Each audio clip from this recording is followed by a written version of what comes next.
मुझे खाली घर में दाखिल होते हुए सलाम करने की आदत है, मगर साथ ये डर भी लगा रहता है कहीं कोई वालेकुम अस्सलाम ना कह दे।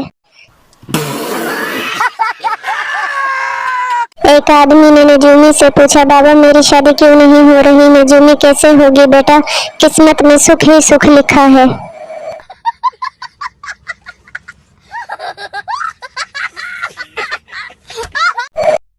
खुशफहमी। बीवी शौहर से, फर्ज करो अगर मैं तुम्हारी हर बात मानूं और समझूं तो।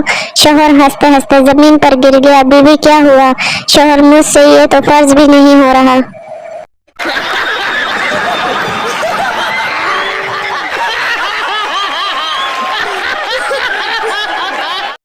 अगर गिलास टूटने के बाद भी घर में खामोशी रहे तो समझ जाएं कि गिलास बेगम से टूटा है और गलती भी गिलास की है।